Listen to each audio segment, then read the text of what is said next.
Hello friends, आपके अपने channel Jaiswal virtual classes में एक बार फिर आपका स्वागत है।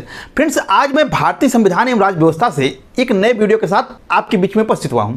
और आज की इस क्लास में फ्रेंड्स हम जिस टॉपिक पर चर्चा करने वाले हैं वो है संघ और राज्य संबंध। संघ राज्य संबंध के अंतर्गत हम लोग आज की इस क्लास में सिर्फ विधायी संबंधों के विषय में जानेंगे। यानी केंद्र और राज्य संबंधों को हम लोग 3 पार्ट में देखने और जानने और समझने का प्रयास करेंगे, जिसमें से पहला पार्ट होगा केंद्र राज्य का विधायी संबंध, केंद्र राज्य के मध्य जो है प्रशासनिक संबंध और केंद्र और राज्यों के मध्य जो है वित्तीय संबंध। तो उसमें से जो पहला पार्ट है यानी केंद्र राज्य के मध्य जो है विधायी संबंध, उसी पर जो है आज की इस क्लास में हम लोग विस्तार से चर्चा करने वाले हैं। उससे जुड़े जितने भी महत्वपूर्ण तथ्य, जितने भी महत्वपूर्ण पॉइंट्स बनते हैं, सभी पर विस्तार से हम लोग चर्चा करते हुए आगे चलेंगे। लेकिन वीडियो को शुरू करें फ्रेंड्स, उसके पहले यदि आप हमारे चैनल पर पहली बार हैं और अभी तक आपने हमारे चैनल जायसवाल वर्चुअल क्लासेस को सब्सक्राइब और लाइक नहीं किया है तो कृपया चैनल को सब्सक्राइब और लाइक करें। बेल आइकन का बटन दबा करके ऑल का बटन दबा दीजिएगा, जिससे हमारे आने वाले हर महत्वपूर्ण वीडियो की नोटिफिकेशन आप तक सबसे पहले पहुंचती रहे। और ऐसा इसलिए भी जरूरी है फ्रेंड्स, क्योंकि यहाँ से पॉलिटिकल साइंस के अच्छे कंटेंट की वीडियो निकलते हैं जो आपकी तैयारी को बेहतर से बेहतर बना सकते हैं। और फ्रेंड्स, यदि आप चाहें तो हमें फेसबुक, टेलीग्राम पर भी जायसवाल वर्चुअल क्लासेस नाम से फॉलो कर सकते हैं। नीचे डिस्क्रिप्शन में भी उसकी लिंक दी गई है, आप चाहें तो उसको वहां से भी देख सकते हैं। तो आइए फ्रेंड्स, बिना देरी के वीडियो को शुरू करते हैं।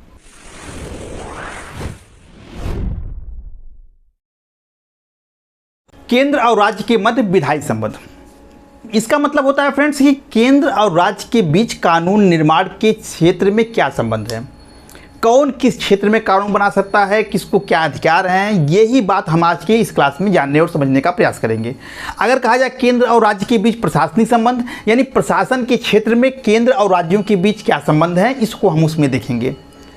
अगर कहा जाए केंद्र और राज्य के मध्य वित्तीय संबंध, यानी वित्त के संबंध में, पैसे के संबंध में केंद्र और राज्यों के बीच क्या संबंध है, क्या व्यवस्थाएं हैं, किसको कितना अधिकार है, ये हम उस क्लास में जानने का प्रयास करेंगे। तो आज का जो क्लास है वो है क्या, केंद्र और राज्य के बीच विधायी संबंध, यानी कि केंद्र और राज्यों के बीच कानून निर्माण के क्षेत्र में क्या अधिकार मिले हुए हैं, केंद्र को क्या अधिकार मिला हुआ है, राज्यों को क्या अधिकार मिला हुआ है, उसका क्षेत्र क्या है, इसका क्षेत्र क्या है, क्या इनके ऊपर सीमाएं हैं, इन सब चीज़ों को आज की इस क्लास में हम लोग जानने और समझने का प्रयास करेंगे।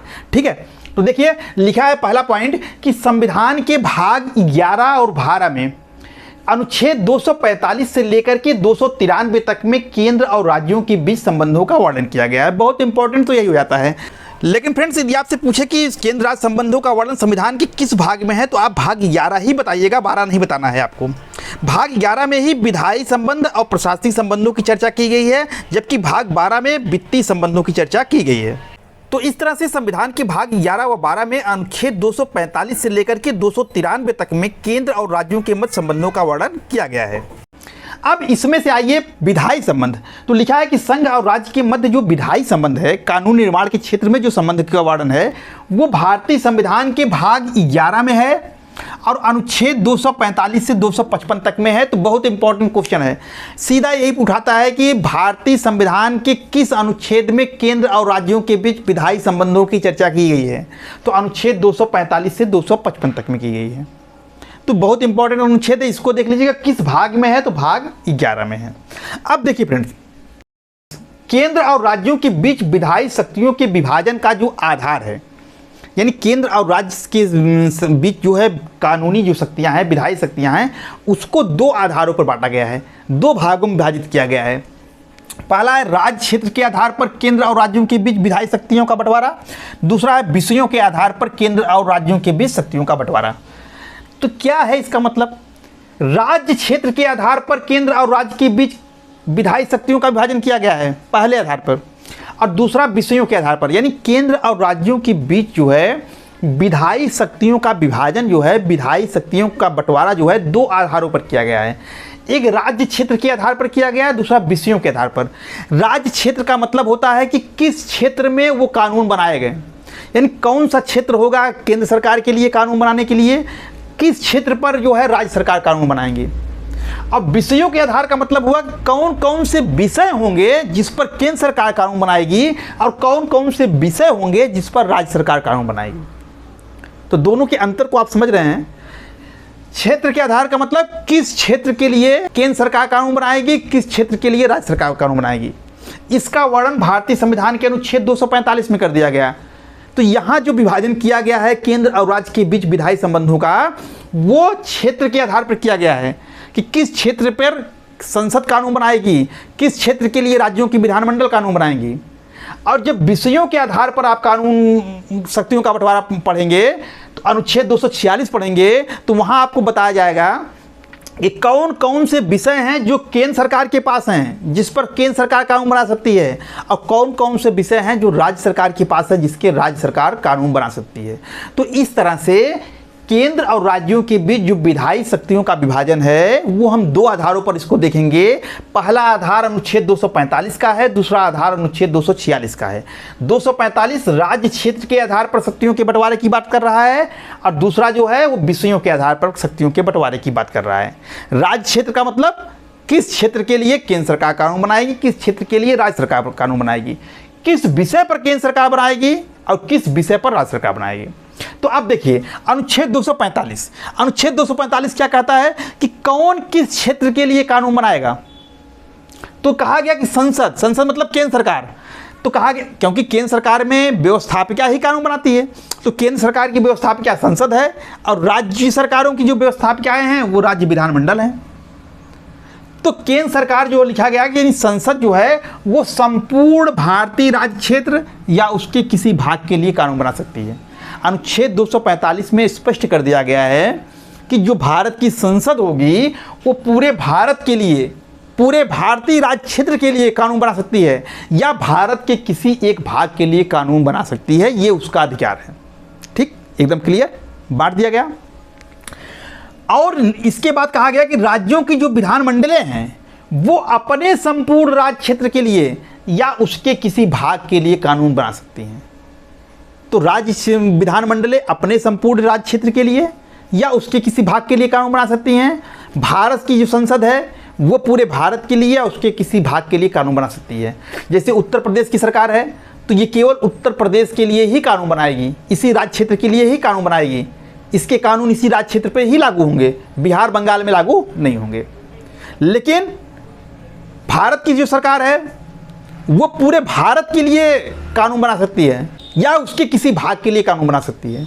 तो एकदम स्पष्ट कर दिया गया अनुच्छेद 245 के द्वारा कि संसद संपूर्ण भारतीय राज्य क्षेत्र या उसके किसी भाग के लिए कानून बना सकती है, जबकि राज्यों की विधानमंडलें जो हैं वो अपने संपूर्ण राज्य क्षेत्र या उसके किसी भाग के लिए कानून बना सकती हैं। ठीक है, अब देखिए फ्रेंड्स, मैं चाहूँ तो इसको यहीं पर समाप्त करके, क्योंकि हो गया ये आपको बता दिया गया अनुच्छेद 245, इसके बाद मैं सीधा 246 पे आ जाऊँ, विषयों के आधार पर शक्तियों का बंटवारा। लेकिन मैं आपको थोड़ा कुछ इसमें कॉन्सेप्ट वाली चीज़ें हैं वो मैं आपको समझा देना चाहता हूँ। आप बोर मत होइएगा, केवल समझने का प्रयास कीजिएगा, इसको समझे रहिएगा। कभी कभी जब आप पीजीटी का एग्जाम देते हैं या आजकल जो परीक्षा का पैटर्न चल रहा है कॉन्सेप्ट बेस्ड क्वेश्चन उठा रहे हैं, इसलिए इसको समझाना बहुत ज़रूरी है और आपको समझना भी बहुत ज़रूरी है। ठीक है, इतना आप समझ गए हैं तो इसके बाद थोड़ा कॉन्सेप्ट के कुछ क्वेश्चन हैं, कुछ पॉइंट्स हैं, उसको समझ लीजिए आप। ठीक है, देखिए इतना तो समझ गए आप कि अनुच्छेद 245 में क्या कहा गया है, यानी राज्य क्षेत्र के आधार पर विधायी शक्तियों का बंटवारा है। कह दिया गया कि भाई संसद पूरे भारत के लिए उसके राज्य क्षेत्र के लिए कानून बनाएगी और राज्यों की विधानमंडलें जो हैं वो अपने संपूर्ण राज्य क्षेत्र या उसके किसी भाग के लिए कानून बनाएंगे। अब अनुच्छेद 245(2) में कहा गया है, इसी पॉइंट्स को, इसी जो कोटेशन है इसी को ध्यान दीजिए। इसमें कहा गया कि संसद द्वारा बनाई गई विधियों का राज्य क्षेत्रातीत प्रवर्तन होगा, परंतु राज्य विधानमंडलों द्वारा बनाई गई विधियों का राज्य क्षेत्रातीत परिवर्तन नहीं होता है। क्या कह रहा है ये, फिर पढ़िए एक बार। संसद द्वारा बनाई गई विधियों का राज्य क्षेत्रातीत, राज्य क्षेत्रातीत का मतलब राज्य क्षेत्र के बाहर भी, राज्य क्षेत्रातीत का मतलब राज्य क्षेत्र के बाहर भी, प्रवर्तन का मतलब लागू होना, यानी संसद द्वारा बनाई गई विधियों का राज्य क्षेत्रातीत प्रवर्तन होगा, परंतु राज्य विधानमंडल द्वारा बनाई गई विधियों का राज्य क्षेत्रातीत प्रवर्तन नहीं होता है। इसका तात्पर्य यह है कि संसद द्वारा बनाई गई विधियां न केवल भारत में बल्कि पूरे विश्व के किसी भाग में रहने वाले भारतीयों पर लागू होती हैं। राज्य क्षेत्रातीत प्रवर्तन, राज्य क्षेत्र के बाहर भी यह कानून लागू होगा। तो इसका मतलब यही है कि संसद जो विधि बना रही है वो केवल भारत में नहीं बल्कि भारत के बाहर, यानी विश्व के किसी भी देश में कोई भारतीय रह रहा है तो उसके ऊपर भी लागू होगी, प्रवर्तित होगी।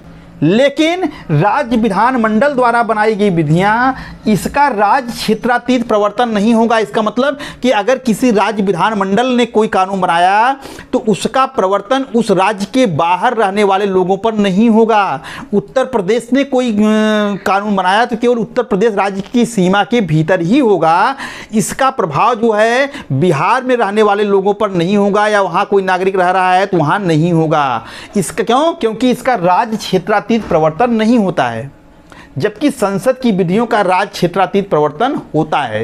एक एग्जाम्पल के माध्यम से समझेंगे, थोड़ा सा और क्लियर होगा। तो पहला क्या कह रहा है कि संसद द्वारा बनाई गई विधियां राज्य क्षेत्रातीत प्रवर्तन होगा, यानी कि संसद के द्वारा बनाई गई विधि कानून जो है वो केवल भारत में नहीं बल्कि भारत के बाहर भी अन्य देशों के में रहने वाले भारतीयों के ऊपर, अन्य देशों में रहने वाले भारतीय नागरिकों के ऊपर भी लागू होगी। मान लीजिए कि संसद कोई कानून बनाती है कि यदि भारतीय नागरिक जो है विदेश में भी कोई अपराध करते हैं और वो भारत की सुरक्षा से जुड़ा हुआ है तो उस पर जो है भारतीय दंड संहिता लागू होगी। अब मान लो कोई व्यक्ति लंदन में बैठ करके कोई अपराध करता है, कोई साइबर अपराध करता है जो भारत से जुड़ा हुआ है, भारत की सुरक्षा से जुड़ा हुआ है, तो उस पर जो है भारत का कानून लागू होगा, भारतीय दंड संहिता लागू होगी। क्यों? क्योंकि भारत का कानून जो है उसका राज्य क्षेत्रातीत प्रवर्तन होता है, और इसको इस आधार पर हम न्यायालय में चुनौती नहीं दे सकते हैं कि इसका राज्य क्षेत्रातीत प्रवर्तन हो रहा है, यानी भारत के बाहर जो है लंदन में बैठे व्यक्ति के ऊपर ये लागू हो रहा है, भारत की सीमा के बाहर है इसलिए कानून वहाँ लागू नहीं होगा, इसलिए कानून अवैध होगा। इस आधार पर हम न्यायालय में चुनौती नहीं दे सकते हैं। ये संविधान में स्पष्ट कह दिया गया कि इसका राज्य क्षेत्रातीत प्रवर्तन होगा। यदि उस अपराध का, भारतीय द्वारा किए गए अपराध का भारत की सुरक्षा से संबंध है तो उसके ऊपर भारतीय दंड संहिता लागू होगी। तो अगर उसने साइबर अपराध वहाँ लंदन में बैठ के किया है लेकिन भारत की सुरक्षा से जुड़ा हुआ है तो उसको भारतीय दंड संहिता के अंतर्गत दंड दिया जाएगा, उसके लिए जो कार्रवाई है वो की जाएगी। लेकिन राज्यों की विधानमंडल के ऊपर यह नियम लागू नहीं होता। इनके कानून जो है राज्य क्षेत्रातीत प्रवर्तन के अंतर्गत नहीं आते हैं। जैसे मान लीजिए उत्तर प्रदेश की सरकार है, उसने कह दिया कि भाई हमारे राज्य में जो गंगा बहती है उसमें अगर कोई व्यक्ति कूड़ा डालेगा तो हम उसको दंड देंगे, उसके लिए सजा का प्रावधान है। अब उसने बना दिया कानून। अब कोई बिहार में या बंगाल में जाकर गंगा के ऊपर कूड़ा डाल रहा है तो उसको जो है उत्तर प्रदेश की सरकार दंड नहीं दे सकती है, क्योंकि उसका कानून जो है उत्तर प्रदेश के बाहर जो है बिहार या बंगाल में लागू नहीं हो रहा है। क्यों? क्योंकि उसका राज्य क्षेत्रातीत प्रवर्तन नहीं होता है उस कानून का। तो इसलिए वह कानून केवल उत्तर प्रदेश तक ही लागू होगी, न कि बिहार बंगाल में। तो वही चीज़ यहाँ लिखा गया है। उम्मीद करता हूँ कि समझ भी गए होंगे आप कि संसद द्वारा बनाई गई विधियों का राज्य क्षेत्रातीत प्रवर्तन होगा, परंतु राज्य विधानमंडलों द्वारा बनाई गई विधियों का राज्य क्षेत्रातीत प्रवर्तन नहीं होता है। यानी राज्य विधानमंडल जो कानून बनाएंगे उसका राज्य क्षेत्रातीत प्रवर्तन नहीं होगा। लेकिन इसका एक अपवाद है। मैंने कहा ना कि राज्य विधानमंडल द्वारा बनाई गई विधियाँ उसी राज्य में लागू होंगी, बाहर उसका प्रभाव नहीं होगा। कोई बिहार का में जो गंगा नदी फेंक रहा है तो उसको पकड़ करके नहीं लाएंगे हम कि बिहार में गंगा में फेंक दिया है कूड़ा तो उसको ला करके हम उत्तर प्रदेश में दंड देंगे, क्योंकि उसका राज्य क्षेत्रातीत प्रवर्तन नहीं हो रहा है। लेकिन इसका एक अपवाद है, हर चीज़ का एक अपवाद होता है। तो यहाँ लिखा है क्षेत्रीय समीपता का सिद्धांत जो है इसका अपवाद है। किसका अपवाद है? राज्य विधानमंडल द्वारा बनाई गई विधियाँ का जो राज्य क्षेत्रातीत प्रवर्तन नहीं होगा, जो ये कथन कह रहा है, इसका अपवाद है क्षेत्रीय समीपता का सिद्धांत। अब क्या है क्षेत्रीय समीपता का सिद्धांत? थोड़ा सा कॉन्सेप्ट का है, समझ लीजिए आप। तो देखिए फ्रेंड्स, क्षेत्रीय समीपता का सिद्धांत जो कि इसका अपवाद है कि राज्य के कानून राज्य की सीमा के बाहर लागू नहीं होंगे, क्षेत्रातीत प्रवर्तन नहीं होगा, इसका अपवाद है। तो अपवाद क्या है इसको समझिए। यहाँ लिखा है कि आमतौर पर एक राज्य का कानून केवल अपने राज्य की सीमा तक ही लागू होता है, जैसा कि आपको बताया गया। लेकिन अगर उस कानून और राज्य के बीच कोई वास्तविक संबंध हो या उस विधि बनाने वाले राज्य तथा विधि की विषय वस्तु में कोई वास्तविक संबंध हो तो वह कानून राज्य के बाहर तक भी लागू हो सकता है। इसी को कहते हैं क्षेत्रीय समीपता का सिद्धांत।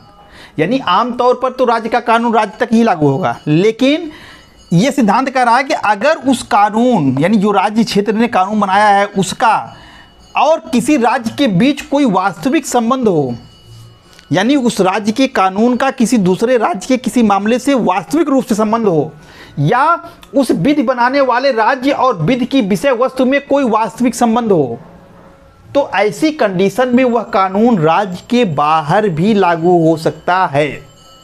अब एक एग्जाम्पल समझिए इसको थोड़ा सा आप। एक बहुत महत्वपूर्ण केस चला था सुप्रीम कोर्ट में, महाराष्ट्र और कर्नाटक का। यह लगभग 1950 के दशक की बात है। अब एक कंपनी थी जो कर्नाटक में थी, बेंगलुरु में थी। अब वो कंपनी जो है वो लॉटरी की सिस्टम का मतलब बिजनेस करती थी, प्रतियोगिता कराती थी, उसमें लॉटरी से विजेताओं का चयन होता था। अब इसके लिए जो है वो क्या करती थी कंपनी कि वह मुंबई के लोगों को पत्र भेज करके प्रोत्साहित करती थी कि वह इस प्रतियोगिता में भाग लें। तो उस जमाने में नेट वगैरह नहीं थे, मोबाइल नहीं था, तो उस समय क्या करते थे, ये कंपनी जो है वो अखबारों में विज्ञापन दे करके, लोगों को पत्र भेज करके, पत्रिकाओं में अपने प्रतियोगिता के बारे में निकाल करके, तो इस तरह से लोगों को प्रोत्साहित करती थी कि आप आइए इस प्रतियोगिता में भाग लीजिए, इसमें भाग लेने के लिए जो फीस है वो फीस आप दीजिए। इसके बाद उसका लकी ड्रा निकलता था, तो निकलने के बाद लॉटरी से निकल गया, जो विजेता होता था उसको इनाम मिलता था। तो इसी तरह से ये कंपनी चल रही थी। अब इस कंपनी के मैटर तब उठा, अब ये कंपनी देखिए बंगलौर में है, कर्नाटक में है राज्य में, और मुंबई के लोगों को आकर्षित कर रही है। मुंबई के लोग इसमें अपना पैसा लगा रहे हैं, उसमें से कोई विजेता हो जा रहा है, तो यानी इसका व्यवसाय कहाँ चल रहा है, मुंबई में।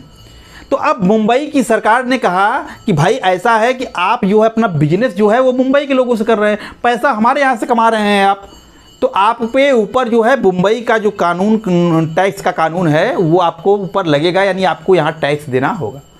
तो कंपनी ने कहा कि भाई हम कहाँ टैक्स देंगे, हम आपके राज्य में थोड़ी हैं, हम तो आपके राज्य के बाहर हैं, हम तो कर्नाटक में हैं। तो ये मामला चला गया सर्वोच्च न्यायालय में। अब सर्वोच्च न्यायालय ने इस पे जो फैसला दिया उसमें यह दिया कि कंपनी की गतिविधि का राज्य से वास्तविक संबंध है। कंपनी का जो कमा रही है वो मुंबई के लोगों से कमा रही है, पैसा जो है उसका मुंबई के लोगों से आ रहा है, यानी यहाँ से जो है वो रेवेन्यू इकट्ठा कर रही है, इसलिए उसकी गतिविधि का राज्य से वास्तविक संबंध है, इसलिए मुंबई का कानून उसकी सीमा के बाहर भी लागू होगा, यहाँ क्षेत्रीय समीपता का सिद्धांत लागू होगा, ये अपवाद में है। तो इसलिए कंपनी को यहाँ टैक्स देना होगा। तो आप समझ गए होंगे कि क्षेत्रीय समीपता का सिद्धांत क्या है। अगर किसी गतिविधि का उस राज्य के कानून से वास्तविक संबंध निर्धारित हो रहा है, अगर किसी कानून और राज्य के बीच कोई वास्तविक संबंध है, या उस विधि बनाने वाले राज्य और विधि की विषय वस्तु में कोई वास्तविक संबंध है, तो कानून राज्य के बाहर भी लागू हो सकता है। इसी को कहते हैं क्षेत्रीय समीपता का सिद्धांत। एक एग्जाम्पल के माध्यम से आपको समझा दिया। ये कॉन्सेप्ट का प्रश्न है फ्रेंड्स, कभी पूछ सकता है, तो ये आप अपने दिमाग में इसको रखे रहिएगा, ठीक है। अब हम आगे चलते हैं। अनुच्छेद 245 तो बता दिया गया आपको कि राज्य क्षेत्र के आधार पर शक्तियों का बंटवारा। अब हम अनुच्छेद 246 पे चलते हैं। अब विषयों के आधार पर केंद्र और राज्यों के मध्य शक्तियों के बंटवारे के विषय में जानते हैं। तो फ्रेंड्स, भारतीय संविधान में क्षेत्र के अलावा जो है विषयों के आधार पर भी केंद्र और राज्यों के बीच जो है विधायी शक्तियों का बंटवारा किया गया है, अनुच्छेद 246। अब अनुच्छेद 246 के अनुसार भारतीय संविधान के द्वारा सूचियों के माध्यम से केंद्र और राज्यों के बीच जो है विधायी यानी कानूनी शक्तियों का स्पष्ट रूप से बंटवारा कर दिया गया है। तो किसके माध्यम से किया गया है? सूचियों के माध्यम से। 3 सूचियां बनाई गई हैं, संघ सूची, राज्य सूची और समवर्ती सूची। इन्हीं सूचियों के अंतर्गत विषय रखे गए हैं और इन्हीं विषयों को कहा गया है कि किस विषय पर किसको कानून बनाने का अधिकार होगा। इसका वर्णन कहाँ है? भारतीय संविधान के अनुसूची 7 में किया गया है। यानी सूचियों के माध्यम से विधायी शक्ति का विभाजन का वर्णन जो है भारतीय संविधान की 7वीं अनुसूची में किया गया है। 7वीं अनुसूची में स्पष्ट रूप से व्यवस्था कर दी गई है। 3 सूचियों की व्यवस्था की गई है, संघ सूची की व्यवस्था की गई है, राज्य सूची की और समवर्ती सूची की। और इन्हीं सूचियों के माध्यम से केंद्र और राज्य के बीच जो है विषयों का स्पष्ट रूप से बंटवारा कर दिया गया है। अब विषयों के माध्यम से विधायी शक्तियों का स्पष्ट रूप से बंटवारा कर दिया गया है, किस विषय पर कौन कानून बनाएगा। तो 3 सूचियां बनाई गई हैं, संघ सूची, राज्य सूची और समवर्ती सूची। अब देखिए, संघ सूची भारतीय संविधान की 7वीं अनुसूची की जो पहली सूची है उसको हम संघ सूची कहते हैं। अब तीनों एक साथ समझते चलिए आप। 3 सूचियां हैं, सूचियों का वर्णन कहाँ है? भारतीय संविधान में 7वीं अनुसूची में। ये इंपॉर्टेंट क्वेश्चन है, ध्यान से देख लीजिएगा कि जो तीनों सूचियां हैं इसका वर्णन कहाँ किया गया है, या सूचियों के माध्यम से शक्तियों का बंटवारा का वर्णन कहाँ किया गया है, तो वो भारतीय संविधान की 7वीं अनुसूची में किया गया है। अब 7वीं अनुसूची की जो पहली सूची है ये संघ सूची से संबंधित है। दूसरी जो सूची है 7वीं अनुसूची की दूसरी सूची वो राज्य सूची की है। और 7वीं अनुसूची की जो तीसरी सूची है इसी को हम कहते हैं समवर्ती सूची। यानी 7वीं अनुसूची की पहली सूची को, सूची नंबर 1 को संघ सूची कहा जाता है, सूची नंबर 2 को राज्य सूची कहा जाता है, सूची नंबर 3 को जो है वो समवर्ती सूची कहा जाता है। अब देखिए संघ सूची में कितने विषय प्रारंभ में रखे गए थे। मूलतः का मतलब शुरुआत में इसमें कितने विषय थे, तो मूलतः जो है संघ सूची में कुल 97 विषय थे, राज्य सूची में कुल 66 विषय थे और समवर्ती सूची में कुल 47 विषय थे। अगर मूलतः पूछे तो उत्तर यही होगा कि मूलतः संविधान के संघ सूची में कुल कितने विषय थे, 57 विषय। मूलतः राज्य सूची में, यानी जब संविधान का निर्माण हुआ था तो उस समय राज्य सूची में कितने विषय थे। मूलतः का मतलब संविधान निर्माण के समय, संविधान प्रारंभ होने के समय, तो उस समय 66 विषय थे। समवर्ती सूची में मूलतः कितने विषय थे, 47 विषय। अब देखिए वर्तमान में या गणना की दृष्टि से, गणना का मतलब होता है कि विषय मूलतः तो वही रहेंगे लेकिन उसमें आ का खा गा करके जोड़ दिया जाता है, तो उसकी गणना करेंगे तो ज़्यादा विषय हो जाते हैं। ठीक है, तो अगर मूलतः पूछे तो ये उत्तर होगा, लेकिन अगर पूछे गणना की दृष्टि से या वर्तमान में कितने विषय हैं संघ सूची में, तो वर्तमान में संघ सूची में 99 विषय हैं। या गणना की दृष्टि से संघ सूची में कितने विषय हैं, तो 99 विषय हैं। राज्य सूची में कितने विषय हैं, वर्तमान में 61 विषय हैं, समवर्ती सूची में 52 विषय हैं। देखिए यहाँ ध्यान दीजिएगा कि मूलतः जो है राज्य सूची में 66 विषय थे लेकिन वर्तमान में 61 है, यानी 5 विषय जो है माइनस हो गए हैं, -5 हो गए। यहाँ 47 थे, वर्तमान में 52 है, यानी यह +5 हो गए। यानी राज्य सूची से 5 विषय को निकाल दिया गया, वर्तमान समय में 61 विषय ही है। और समवर्ती सूची में पहले 47 था, वर्तमान में 52 हो गया, यानी 5 जोड़ दिया गया, 5 निकाला गया, 5 जोड़ा गया। इसका मतलब इसका कुछ ना कुछ कनेक्शन है, इसका कुछ ना कुछ कनेक्शन है। ऐसे ही दोनों समय यहाँ -5 यहाँ +5 नहीं आ गया, क्या कनेक्शन है। तो मूलतः संविधान की संघ सूची में 57 विषय थे, राज्य सूची में 66 और समवर्ती सूची में 47 विषय थे। लेकिन 42वें संविधान संशोधन 1976 द्वारा राज्य सूची से 5 विषयों को निकाल करके संघ समवर्ती सूची में जोड़ दिया गया। यानी यहाँ से 5 विषय निकाले गए 42वें संविधान संशोधन के द्वारा, और उस 5 विषय को निकाल करके यहाँ से जोड़ दिया गया जाकर के कहाँ, समवर्ती सूची में। तो यहाँ 5 निकाल दिए गए तो कितने विषय बचे, 61 विषय, और यहाँ 5 जोड़ दिए गए तो कितने विषय हो गए, 52 विषय। यही है वर्तमान समय में राज्य सूची में कुल 61 विषय हैं, समवर्ती में 52 विषय हैं। अब यहाँ से बहुत इंपॉर्टेंट क्वेश्चन निकलते हैं। पहला तो यही निकलता है कि किस संविधान संशोधन के द्वारा राज्य सूची से विषयों को निकाले गए, 5 विषय निकाले गए 42वें संविधान संशोधन 1976 द्वारा, या किस संविधान संशोधन के द्वारा राज्य सूची से 5 विषयों को निकालकर समवर्ती सूची में जोड़े गए, तब भी उत्तर यही 42वें संविधान संशोधन द्वारा होगा। वर्तमान में कितने विषय है राज्य सूची में, 61। वर्तमान में समवर्ती सूची में कितने हैं, 52 विषय हैं। अब पूछता है ये कौन सा विषय इसमें से नहीं निकाला गया, निकाला गया। तो आपको ये जानकारी होनी चाहिए कि 5 विषय जो यहाँ से निकाल करके यहाँ ट्रांसफर किए गए वो कौन कौन से थे। तो देखो शिक्षा, वन, वन्य जीव जंतुओं एवं पशुओं का संरक्षण, वाट माप एवं जनसंख्या नियंत्रण और परिवार नियोजन। तो ये कुल 5 विषय हैं, शिक्षा, वन, वन्य जीव जंतुओं का संरक्षण, वाट माप, जनसंख्या नियंत्रण और परिवार नियोजन। ये कुल 5 विषय हैं जिसको कि पहले ये राज्य सूची में थे, वहाँ से निकाल करके समवर्ती सूची में डाल दिए गए। तो वर्तमान समय में अगर हम बात करें तो वर्तमान समय में संघ सूची के विषयों की संख्या 99 है, कहीं कहीं 100 मिलता है लेकिन 99 आप करेक्ट ज़्यादा मानिएगा। राज्य सूची के विषयों की संख्या वर्तमान में 61 हो गई है, समवर्ती की 52 हो गई है। कौन कौन से विषय निकाले गए ये बता दिया गया, किस संविधान संशोधन के द्वारा निकाले गए ये बता दिया गया। ठीक है, यहाँ से फ्रेंड्स बहुत क्वेश्चन बनेंगे, इसलिए बहुत ध्यान से समझिएगा आप इसको। इतना समझ गए, अब आइए विषय, यानी कि संघ सूची में जो विषय 99 वर्तमान समय में रखे गए हैं ये किस महत्व के हैं, तो ये राष्ट्रीय महत्व के हैं, केंद्रीय महत्व के विषय, यानी ऐसे विषय रखे गए हैं जो देश के महत्व के राष्ट्रीय स्तर के हैं, वो विषय रखे गए हैं राज्य सूची में, तो सारी संघ सूची में।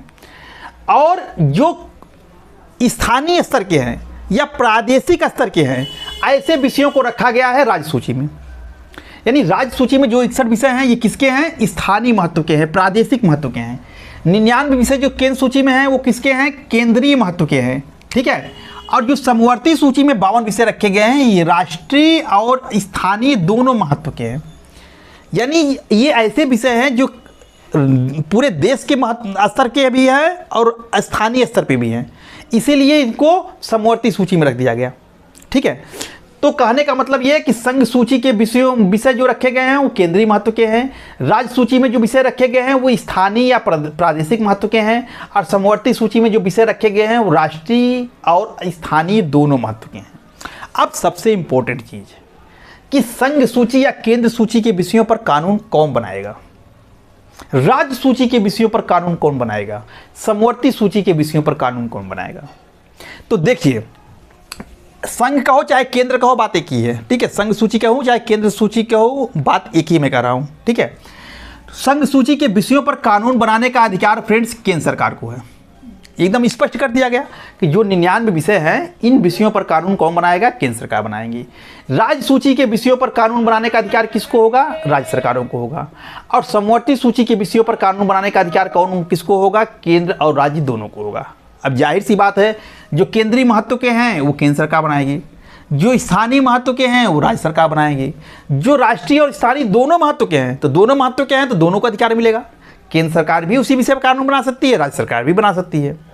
अब यहाँ ध्यान देने वाली बात फिर है कि अगर एक ही विषय जैसे शिक्षा समवर्ती सूची में रख दिया गया, शिक्षा को निकाल करके, अब इस विषय पर दोनों सरकार कानून बना रही है, केंद्र सरकार अपना कानून बना रही है, राज्य सरकार अपना कानून बना रही है। केंद्र सरकार कानून पूरे भारत में लागू होगा, क्षेत्र के आधार पर बंटवारा हो गया। अनुच्छेद 245 में कहा गया था कि केंद्र सरकार जो है पूरे भारत के लिए कानून बना सकती है, तो उसके बनाए हुए कानून पूरे भारत में लागू होंगे। उसने भी शिक्षा पर कानून बना दिया, और शिक्षा चूंकि समवर्ती सूची में है तो राज्य सरकार भी इस पर कानून बना सकती है। तो मान लो राज्य सरकार ने भी कोई कानून बना दिया, तो जब एक ही विषय पर दो सरकारें कानून बनाएंगी तो निश्चित रूप से वहां टकराव हो सकता है।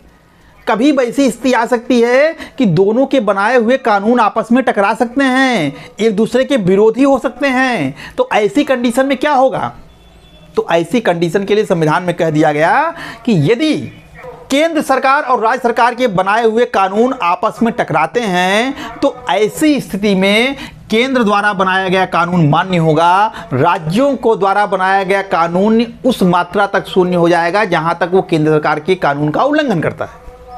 तो कहने का मतलब समवर्ती सूची के विषयों पर केंद्र और राज्य दोनों कानून बना सकते हैं, लेकिन अगर दोनों के कानून आपस में टकराते हैं तो केंद्र सरकार द्वारा बनाया गया कानून मान्य होगा, राज्यों का कानून मान्य नहीं होगा। अब स्पष्ट हो गया एकदम। एक बार अलग अलग देख लेते हैं फिर से। सूचियों के माध्यम से 7वीं सूची में केंद्र और राज्यों के बीच विधायी शक्तियों का बंटवारा किया गया। 3 सूचियां बनाई, संघ सूची, राज्य सूची, समवर्ती सूची। संघ सूची जो है 7वीं सूची की पहली सूची को हम संघ सूची कहते हैं। इसमें मूलतः कुल 57 विषय थे, लेकिन वर्तमान समय में इसमें कुल जो है 99 विषय हैं। इस पर कानून बनाने का अधिकार जो है केंद्र सरकार को है, यानी ये केंद्रीय महत्व के विषय हैं, इस पर केंद्र सरकार कानून बना सकती है। राज्य सूची 7वीं सूची की दूसरी सूची को हम राज्य सूची कहते हैं। इसमें प्रारंभ में कुल 66 विषय थे, बाद में इसमें 42वें संविधान संशोधन के द्वारा 5 विषय निकाल दिए गए। वर्तमान में राज्य सूची में कुल 61 विषय हैं जो कि स्थानीय या प्रादेशिक महत्व के हैं, और इन विषयों पर कानून बनाने का अधिकार राज्य सरकार को है। समवर्ती सूची जो 7वीं सूची की तीसरी सूची है उसको हम कहते हैं। इसमें मूलतः 47 विषय थे, लेकिन 42वें संविधान संशोधन 1976 के द्वारा इसमें 5 विषय जो है और जोड़ दिए गए। तो वर्तमान समय में समवर्ती सूची में कुल 52 विषय हो गए। इसमें वे विषय रखे गए हैं जो राष्ट्रीय और स्थानीय दोनों महत्व के हैं, और इस पे केंद्र और राज्य सरकार दोनों सरकारें कानून बना सकती हैं। लेकिन अगर दोनों के बनाए हुए कानून आपस में टकराते हैं तो केंद्र सरकार द्वारा बनाया गया कानून मान्य होगा, राज्यों का नहीं। तो सीधी सी बात है, संघ सरकार संघ सूची के विषय पर कानून कौन बनाएगा, केंद्र सरकार। नाम ही है संघ, संघ माने केंद्र, केंद्र सरकार, राज्य, राज्य सरकार, समवर्ती, समवर्ती माने दोनों, तो इस पे दोनों बनाएंगे। लेकिन टकराते हैं तो केंद्र सरकार द्वारा बनाया गया कानून मान्य होगा। अब यहाँ ध्यान दीजिए, यहाँ से फ्रेंड जितने डाटा हैं इन डाटा को बहुत ध्यान से देखिएगा। यहाँ से किसी भी तरह से प्रश्न पूछ सकते हैं, विषय पूछ सकता है, मूलतः पूछ सकता है, कौन कानून बनाता है ये पूछ सकता है, कि संविधान संशोधन के द्वारा विषय निकाले गए ये पूछ सकता है, कौन विषय निकाले गए ये पूछ सकता है। ठीक है, और एक चीज़ यहाँ ध्यान दीजिए फ्रेंड्स कि भारतीय संविधान में जो समवर्ती सूची की अवधारणा है ये कहाँ से लिया गया है, एक प्रश्न ये पूछता है। तो भारतीय संविधान के स्रोत में भी आपने पढ़ा होगा, समवर्ती सूची हमारे यहाँ जो है ऑस्ट्रेलिया के संविधान से लिया गया। केवल समवर्ती सूची अगर पूछे तो कहाँ से लिया गया है? ऑस्ट्रेलिया के संविधान से। लेकिन अगर प्रश्न ये पूछे कि संविधान में 3 सूचियों के माध्यम से जो शक्तियों का बंटवारा है, इसका प्रावधान कहाँ से लिया गया है, तब हमारा उत्तर हो जाएगा 1935 का भारत शासन अधिनियम। 1935 के भारत शासन अधिनियम में तीनों सूचियों का उल्लेख था। तो यहां से 2 क्वेश्चन बनते हैं। अगर कहा जाए कि संविधान में 3 सूचियों के माध्यम से जो शक्तियों का बंटवारे का प्रावधान है, ये कहां से लिया गया है, तो हमारा उत्तर हो जाएगा 1935 के भारत शासन अधिनियम से। अगर ये कहा जाए कि समवर्ती सूची का प्रावधान किस देश से लिया गया है, तो ऑस्ट्रेलिया के संविधान से लिया गया है। ठीक है फ्रेंड्स, तो इस तरह से 3 सूचियों के माध्यम से बंटवारा हो गया। अब थोड़ा सा देख लीजिए संघ सूची में कौन कौन से विषय हैं, राज्य सूची में कौन कौन से विषय हैं और समवर्ती सूची में कौन कौन से विषय हैं। तो संघ सूची के जो विषय हैं मेन लिख दिया गया, जैसे रक्षा, नागरिकता, जनगणना, विदेश मुद्रा, बैंकिंग, जो ये सब केंद्रीय महत्व के हैं, राष्ट्रीय महत्व के हैं, ऐसे विषयों को हम संघ सूची के विषय में रखते हैं। यहाँ स्क्रीन पर देखिए आप, यहाँ संघ सूची के जो प्रमुख विषय हैं वो आपको दिखाई दे रहा होगा। आप चाहें तो इसका स्क्रीनशॉट भी ले सकते हैं या इसको लिख भी सकते हैं। अब देखिए राज्य सूची के विषय में कौन कौन से प्रमुख विषय आएंगे, तो पुलिस है, लोक व्यवस्था है, कारागार है, भूमि है, कृषि है, पशुपालन है, सिंचाई है। लेकिन इतने ही नहीं है, राज्य सूची में 61 विषय हैं। तो सूची देखिए, इसकी भी आपको बोर्ड पर दिखाई दे रही होगी कि राज्य सूची में कुल कितने विषय हैं। तो सारे विषयों में से जो महत्वपूर्ण विषय हैं वो बोर्ड पर सूची में के माध्यम से आपको दर्शा दिया गया है। आप इसको भी चाहें तो अपने नोट्स में नोट कर सकते हैं। समवर्ती सूची, तो समवर्ती सूची में जो ये 5 विषय हैं, शिक्षा, वन, वन्य जीव, जंतुओं, पशुओं का संरक्षण, वाट माप, जनसंख्या नियंत्रण, ये सब जो है समवर्ती सूची के ही विषय हैं, क्योंकि वर्तमान में समवर्ती सूची में ही है। तो इसको आप ध्यान रखिएगा। शिक्षा विशेष रूप से ध्यान रखिएगा, ये 5 विशेष रूप से ध्यान रखिएगा आप। ठीक है, इसके अलावा विवाह विच्छेद, समाचार पत्र, पत्रिकाएं, ये सब भी जो है समवर्ती सूची के विषय हैं। सूची आपको बोर्ड पर दिख रही होगी, समवर्ती सूची के कौन कौन से विषय हैं। तो आपको जो भी इसमें इंपॉर्टेंट लगे आप उसको अपने नोट्स में नोट कर लीजिए, या सब नोट करना चाहें तो उसको भी नोट कर लीजिए। ठीक है फ्रेंड्स, इस तरह से 3 सूचियों के माध्यम से केंद्र और राज्यों के बीच विधायी शक्तियों का बंटवारा कर दिया गया। अब यहाँ एक चीज़ और ध्यान दीजिएगा कि संविधान निर्माताओं ने तो 1950 के आसपास संविधान का निर्माण किया। भारतीय संविधान जो है 26 नवंबर 1949 को बना। तो उस समय उनको जितने विषय समझ में आए उन्होंने जो है 3 सूचियों में रख दिया, संघ सूची में, समवर्ती सूची में और राज्य सूची में विषयों को उल्लेख कर दिया। जो केंद्रीय महत्व के थे संघ सूची में डाल दिया, जो स्थानीय महत्व के राज्य सूची में डाल दिया, जो दोनों के महत्व के थे वो समवर्ती सूची में डाल दिया। लेकिन संविधान निर्माता इस बात से अच्छी तरह वाकिफ थे कि हम चाहे जितना प्रयास करके विषयों को जो है संघ सूची, राज्य सूची और समवर्ती सूची में डिवाइड कर दें, लेकिन फिर भी भविष्य में कोई ना कोई ऐसा विषय उत्पन्न हो सकता है जो कि संघ सूची, राज्य सूची, समवर्ती सूची तीनों में जिसका उल्लेख ना हो। तो ऐसी कंडीशन में क्या होगा, यानी भविष्य में यदि कोई ऐसा विषय हमारे सामने आ गया जिसका उल्लेख तीनों विषयों में से किसी विषय में नहीं है, तो ऐसी स्थिति में उस विषय कहाँ जाएगा वो विषय और उस पर कानून कौन बनाएगा। तो संविधान निर्माताओं ने इसके लिए व्यवस्था कर दी और एक चौथी सूची कल्पना की। भारतीय संविधान के अनुच्छेद 248 में अवशिष्ट सूची की बात कही गई है। अवशिष्ट सूची का मतलब ऐसे विषय जो कि इन तीनों सूचियों में वर्णन जिसका नहीं है, अगर कभी भविष्य में ऐसा विषय सामने आता है तो वह विषय अवशिष्ट सूची में रखा जाएगा, और जो विषय अवशिष्ट सूची में होगा उस पर कानून बनाने का अधिकार केंद्र सरकार को होगा। किस अनुच्छेद में है? अनुच्छेद 248 में। अवशिष्ट सूची का वर्णन कहाँ है? अनुच्छेद 248 में है। अवशिष्ट सूची के विषयों पर कानून कौन बनाता है? केंद्र सरकार बनाती है। अवशिष्ट सूची की अवधारणा जो है कहाँ से लिया गया है? ये कनाडा से लिया गया है। कनाडा के संविधान में भी फ्रेंड्स अवशिष्ट विषयों पर कानून बनाने का अधिकार जो है केंद्र सरकार को है। भारत में भी यही व्यवस्था है। हमारी संघीय शासन व्यवस्था जो है, संघात्मक शासन प्रणाली जो है कहाँ से प्रभावित है? कनाडा से है, पहले ही बताया मैंने। तो कनाडा से जो है अवशिष्ट सूची की व्यवस्था ली गई है। लेकिन जैसे संयुक्त राज्य अमेरिका हुआ, ऑस्ट्रेलिया हुआ, जहाँ पर इसकी प्योर जो है संघात्मक शासन व्यवस्था है, वहाँ पर अवशिष्ट विषयों पर कानून बनाने का अधिकार राज्यों को है, राज्य सरकारों को है, राज्यों के विधानमंडलों को है, वहाँ केंद्र सरकार को नहीं है। लेकिन भारत में अवशिष्ट विषयों पर जो है कानून बनाने का अधिकार जो है वो केंद्र सरकार को है, ध्यान रखिएगा। अगर अमेरिका में पूछेगा तो राज्य सरकार, लेकिन भारत में पूछेगा, कनाडा में पूछेगा तो यहाँ पर जो है वो केंद्र सरकार हो जाएगा। ठीक है। 1935 में के भारत जो शासन अधिनियम था उसमें अवशिष्ट विषयों पर कानून बनाने का अधिकार गवर्नर जनरल को दिया गया था। ये भी पॉइंट याद रखिएगा, ये भी प्रश्न पूछा हुआ है कि 1935 के शासन अधिनियम के द्वारा अवशिष्ट विषयों पर कानून बनाने का अधिकार किसको था? तो वहाँ पर गवर्नर जनरल को था। लेकिन फिर से यदि वर्तमान समय में पूछे कि अवशिष्ट सूची के विषयों पर कानून बनाने का अधिकार किसको है, तो वो होगा केंद्र सरकार को। लेकिन फ्रेंड्स एक चीज़ और ध्यान रखिएगा यहाँ पर कि अगर ये आपसे ये पूछे कि सूचियाँ कितनी होती हैं, तो आपको 4 नहीं बतानी है बल्कि 3 ही बतानी है। यानी संघ सूची, राज्य सूची और समवर्ती सूची। सूची 3 होती है, संघ सूची, राज्य सूची और समवर्ती सूची। अवशिष्ट सूची का व्यवस्था जो है वो भारतीय संविधान के अनुच्छेद 248 के अंतर्गत कर दिया गया कि यदि कोई विषय जो कि न संघ सूची में है, न राज्य सूची में है, न समवर्ती सूची में है, ऐसा सामने आता है तो उसको हम कहाँ रखेंगे, तो अवशिष्ट सूची में रखेंगे। और जो विषय अवशिष्ट सूची में जाएगा उस पर कानून बनाने का अधिकार केंद्र सरकार को हो जाएगा। अब यहाँ एक चीज़ और ध्यान दीजिए कि अगर आपसे ये पूछे कि केंद्र सरकार और राज्य सरकार में इस शक्तियों के विभाजन के आधार पर आपको कौन शक्तिशाली ज़्यादा दिखाई देता है, तो जाहिर सी बात है कि आपका उत्तर होगा केंद्र सरकार। केंद्र सरकार जो है राज्य से ज़्यादा शक्तिशाली है। क्यों? क्योंकि संघ सूची के विषयों पर केंद्र सरकार कानून बना सकती है, समवर्ती सूची के विषयों पर केंद्र और राज्य दोनों बना सकते हैं, लेकिन केंद्र द्वारा बनाया गया कानून अगर टकराव होता है तो प्रभावी होगा। तो यहाँ भी उसको ज़्यादा शक्तियाँ विशेष रूप से मिली हुई हैं।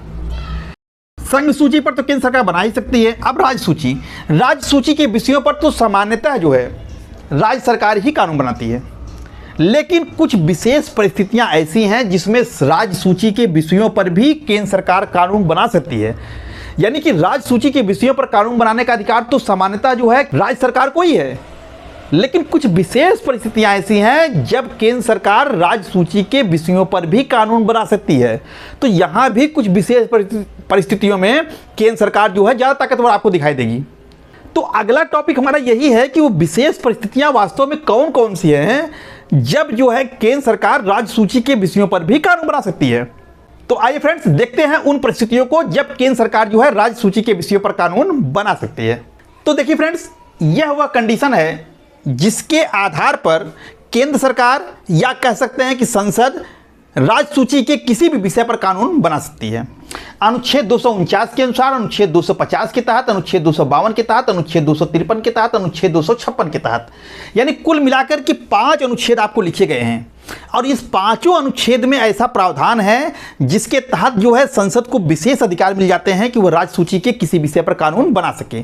अब परीक्षा की दृष्टि से बहुत ही इंपॉर्टेंट है, 5 के 5 अनुच्छेद को जानना समझना बहुत इंपॉर्टेंट है। ये अलग अलग पूछ सकते हैं, छांटने के लिए पूछ सकते हैं, या इनसे क्वेश्चन थाट के आधार पर भी बना सकता है। तो आप देखिए क्या है। पहला है अनुच्छेद 249। अनुच्छेद 249 क्या कह रहा है कि राष्ट्रीय महत्व का किसी विषय को घोषित कर देने पर, यानी कि यह अनुच्छेद यह कहता है, बहुत ही इंपॉर्टेंट अनुच्छेद है, बहुत परीक्षाओं में पूछा गया है। अनुच्छेद 249 ये कहता है कि यदि राज्यसभा राज्य सूची के किसी विषय को राष्ट्रीय महत्व का घोषित कर देती है, तो ऐसी कंडीशन में संसद को यह अधिकार हो जाता है कि उस विषय पर वह कानून बना सके। क्या कह रहा है अनुच्छेद 249? अनुच्छेद 249 ये कह रहा है कि यह राज्यसभा को शक्ति देता है। किसको देता है? राज्यसभा। यानी किसी विषय को, राज्य सूची के किसी विषय को राष्ट्रीय महत्व का घोषित करने का अधिकार किसके पास है? राज्यसभा के पास। यदि राज्यसभा जो है अपने उपस्थित और मतदान करने वाले सदस्यों के 2/3 बहुमत से कोई प्रस्ताव पारित कर दे कि राज्य सूची का यह विषय जो है वह राष्ट्रीय महत्व का है, इस पर केंद्र सरकार को कानून बनाना चाहिए, तो उस विषय पर संसद को कानून बनाने का अधिकार हो जाता है। अब यहाँ से जो क्वेश्चन बनते हैं बड़े इंपॉर्टेंट, वो आप समझिए। पहला, अनुच्छेद 249 बहुत पूछता है कि किस अनुच्छेद के तहत जो है राज्यसभा किसी विषय को राष्ट्रीय महत्व का घोषित कर सकती है? अनुच्छेद 249। या अनुच्छेद 249 के तहत क्या व्यवस्थाएं की गई हैं? तो किसी विषय को राष्ट्रीय महत्व का घोषित करने की व्यवस्था है। किसको यह अधिकार है? राज्यसभा को अधिकार है, लोकसभा को है? नहीं, यह अधिकार केवल राज्यसभा को है। राज्यसभा किस तरीके से किसी विषय को राष्ट्रीय महत्व का घोषित कर सकती है? तो उपस्थित और मतदान करने वाले सदस्यों के 2/3 बहुमत से। और अगर ऐसा राज्यसभा ने कर दिया, राज्य सूची के किसी विषय को राष्ट्रीय महत्व का घोषित कर दिया कि यह विषय राष्ट्रीय महत्व का है, इस पर केंद्र सरकार को कानून बनाना चाहिए, तो उस विषय पर संसद कानून बना सकती है। और उसके द्वारा बनाया गया कानून का प्रभाव जो है 1 वर्ष तक रहेगा। ध्यान रखिएगा, प्रभाव कि यानी कितने समय तक प्रभावी रहेगा? 1 वर्ष तक प्रभावी रहेगा। अगर 1 वर्ष के बाद फिर से राज्यसभा जो है प्रस्ताव पारित कर देती है, संसद फिर से कानून बना देती है, तो फिर से वह जो है कानून जो है 1 वर्ष के लिए प्रभावी हो जाएगा। तो यानी एक बार में 1 वर्ष ही प्रभावी रहेगा। अनुच्छेद 250 ये कहता है कि जब देश में आपातकाल लागू हो, आपातकाल में भी कौन सा आपातकाल लागू हो, अनुच्छेद 352 लागू हो। अनुच्छेद 352 क्या कहता है कि युद्ध, बाह्य आक्रमण या शस्त्र विद्रोह के कारण यदि देश में राष्ट्रीय आपात लग गया हो, यानी अनुच्छेद 352 के तहत जो आपातकाल लगाया जाता है उसको हम राष्ट्रीय आपात कहते हैं। और जब देश में राष्ट्रीय आपात लगा हो तो ऐसी कंडीशन में राज्यों की सारी शक्तियां छीन करके केंद्र सरकार के पास चली जाती हैं। तो ऐसी स्थिति में केंद्र सरकार राज्य सूची के विषयों पर कानून बना सकती है, संसद राज्य सूची के विषयों पर कानून बना सकती है। तो वही लिखा है यहाँ पर, अनुच्छेद 250 आपातकाल में अनुच्छेद 352 लागू होने पर राष्ट्रपति यदि 352 के तहत देश में आपातकाल घोषित कर देता है तो ऐसी कंडीशन में केंद्र सरकार राज्य सूची के विषयों पर कानून बना सकती है। इस कानून का प्रभाव कब तक रहेगा, तो इस कानून का प्रभाव जो है आपातकाल समाप्त होने के 6 माह तक रहेगा। यानी आपातकाल जब समाप्त हो जाएगा उसके अधिकतम 6 माह तक ही प्रभावी रहेगा, उसके बाद ये प्रभावी नहीं रहेगा। ठीक है, तो 2 कंडीशन हुए, अनुच्छेद 249, अनुच्छेद 250। अनुच्छेद 252 ये कह रहा है कि राज्यों की सहमति से, यानी अगर 2 या 2 से अधिक राज्य जो है केंद्र सरकार से ये सिफारिश करें कि इस विषय पर जो राज्य सूची का है इस पर कानून आप बना दीजिए, तो ऐसी कंडीशन में भी केंद्र सरकार राज्य सूची के उस विषय पर कानून बना सकती है। लेकिन कंडीशन क्या है, 2 या 2 से अधिक राज्य अपने विधानमंडल से यह एक प्रस्ताव पारित करके केंद्र सरकार से यह अनुरोध करें कि वह राज्य सूची के इस विषय पर कानून बनाए, तब जो है केंद्र सरकार राज्य सूची के उस विषय पर कानून बना सकती है। तो जो केंद्र सरकार कानून बनाएगी वह जो है पूरे भारत में लागू नहीं होगी, जिन राज्यों ने सिफारिश किया है उन्हीं राज्यों के ऊपर लागू होगी, पहली कंडीशन। दूसरी कंडीशन, क्योंकि ये कानून केंद्र सरकार ने बनाया है तो भले वो राज्य सूची के विषय का है, भले राज्यों ने अनुरोध किया है, उनके कहने पर ये बनाया गया है, लेकिन राज्यों को इसके बाद राइट नहीं रहेगा कि उस कानून में कोई संशोधन कर दें या उस कानून को निरस्त कर दें। निरस्त करने और संशोधन करने का अधिकार संसद के पास ही रहेगा। यानी यदि आपने अनुरोध कर दिया कि साहब बना दीजिए, तो पूरा अधिकार उनके पास चला गया, वो बनाएंगे भी। भविष्य में कोई संशोधन करना होगा तब संसद ही करेगी, निरस्त करना होगा संसद ही करेगी। और ये कानून लागू किसके ऊपर होगा, जिन्होंने अनुरोध किया है उन्हीं राज्यों के ऊपर लागू होगा। अगर कोई दूसरा राज्य जिसने अनुरोध नहीं किया है लेकिन अगर वो इसको स्वीकारना चाह रहा है तो वो अपने विधानमंडल द्वारा संकल्प पारित करके इस कानून को स्वीकार कर सकता है। ठीक है, तो वही चीज़ यहाँ लिखा है कि अनुच्छेद 252 ये कह रहा है कि राज्यों की सहमति से केंद्र सरकार राज्य सूची के विषय पर कानून बना सकती है। यानी 2 या 2 से अधिक राज्य यदि विधानमंडल का यह प्रस्ताव पारित करके केंद्र से अनुरोध करते हैं तो इस तरह से कानून केंद्र सरकार बना सकती है। लेकिन इस तरह के कानून को संशोधन करने या निरस्त करने का अधिकार संसद के पास ही होगा। यह उन्हीं राज्यों पर लागू होगा जो उन्होंने इसकी सिफारिश की थी कि आप बनाइए साहब। और अभी तक ऐसा 2 बार हुआ है। एक 1953 में हुआ जब संपदा शुल्क के ऊपर जो है 5 राज्यों ने केंद्र सरकार से सिफारिश की कि साहब इस विषय पर कानून बनाइए, संपदा शुल्क पर कानून बनाइए, तब केंद्र सरकार ने कानून बनाया था। और दूसरा जो है 1955 में हुआ था, ऐसा आया था जब पुरस्कार प्रतियोगिता के संबंध में कानून बनाने के लिए 8 राज्यों ने केंद्र सरकार से सिफारिश की थी।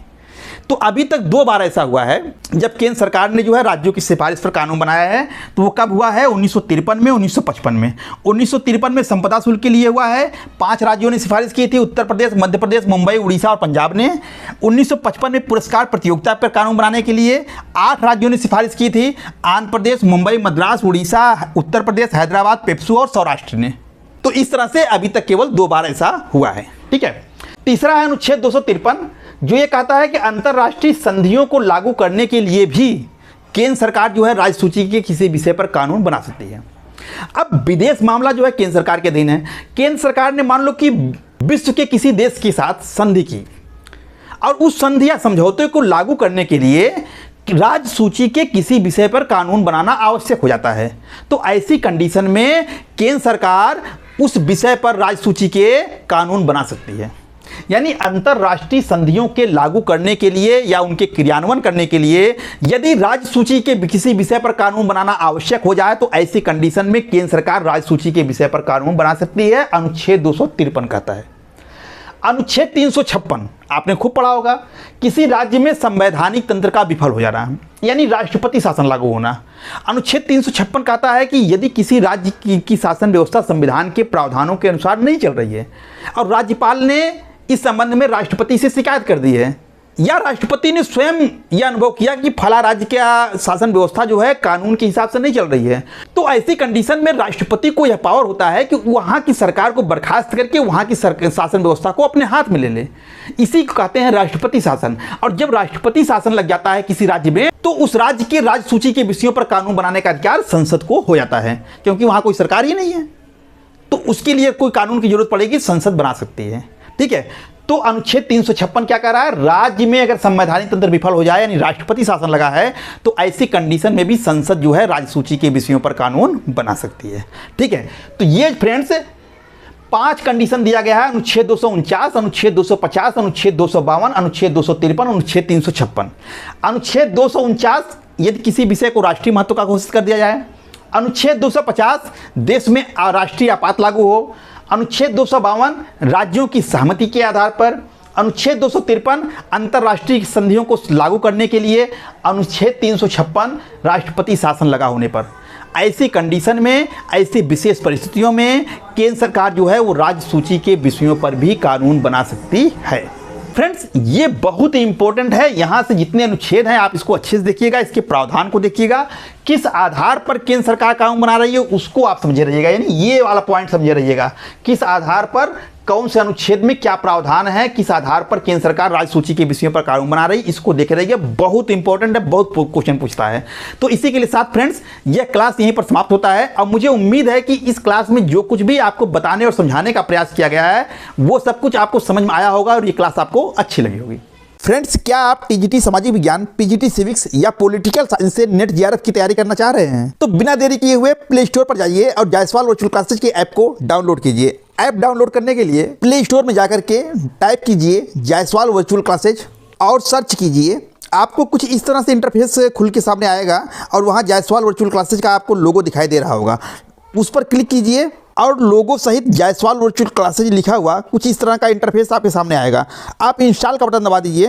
इंस्टॉल होने के बाद ओपन का बटन दबाएंगे तो जायसवाल वर्चुअल क्लासेज का ऐप खुल जाएगा। यहाँ पर आपको लॉगिन करने के लिए मोबाइल नंबर और कुछ परमिशन मांगा जाएगा। जैसे ही आप मोबाइल नंबर डाल के परमिशन देते हैं, ऐप चालू हो जाएगा और सारी सूचनाएं यहीं पर मिल जाएंगी। तो बिना देरी किए हुए फ्रेंड्स ऐप को डाउनलोड कीजिए।